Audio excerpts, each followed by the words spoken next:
कोकणातील महत्त्वाचा जिल्हा असलेल्या रत्नागिरी जिल्हा परिषद आणि जिल्ह्यातील 9 पंचायत समित्यांच्या सार्वत्रिक निवडणुकीसाठी मतदानाला सुरुवात झाली आहे। सकाळी 7:30 वाजल्यापासून जिल्ह्यातील 1693 केंद्रांवर मतदारांनी मतदानासाठी रांग लावली आहे।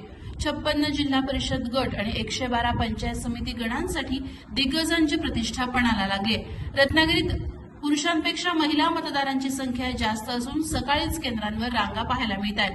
जिल्ह्यात सर्वाधिक जागांवर धनुष्यबाण आणि मशाल आमने सामने उभे राहिले आहेत।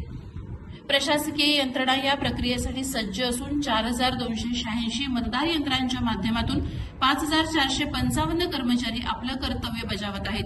जिल्ह्यात एकूण 11,73,899 मतदार आहेत। यामध्ये 5,64,976 पुरुष तर 6,08,993 महिला मतदार आहेत।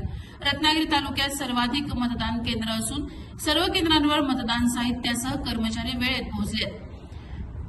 या निवडणुकीमध्ये रत्नागिरी जिल्ह्याचे पालकमंत्री तथा राज्याचे उद्योगमंत्री उदय सामंत, राज्यमंत्री योगेश कदम, आमदार किरण सामंत, आमदार शेखर निकम आणि आमदार भास्कर जाधव यांची प्रतिष्ठा पणाला लागली आहे।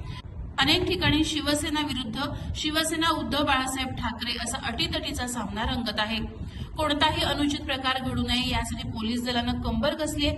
पोलीस अधीक्षक नितीन बगाटे यांच्या मार्गदर्शनाखाली 86 पोलीस अधिकारी आणि 1535 पोलीस अंमलदार तैनात करण्यात आले। सोबतीला 1853 होमगार्ड, एसआरपीएफच्या 2 कंपन्या आणि आरसीपीच्या 2 प्लाटून जिल्ह्यावर करडी नजर ठेवून आहेत। सायंकाळी 5:30 वाजेपर्यंत मतदारांना आपला हक्क बजावता येणार आहे। प्रशासन आणि पोलीस सज्ज झाले आहेत। मतदानाचा हक्क बजावल्यानंतर राज्यमंत्री योगेश कदम यांनी प्रसारमाध्यमांशी संवाद साधला। विधानसभा आणि लोकसभेप्रमाणेच स्थानिक स्वराज्य संस्थांच्या निवडणुका पण महत्त्वाच्या असतात आणि आपल्या गावचा आपल्या विभागाचा विकास होण्याकरिता हा पाया मजबूत करणाऱ्या निवडणुका आहेत।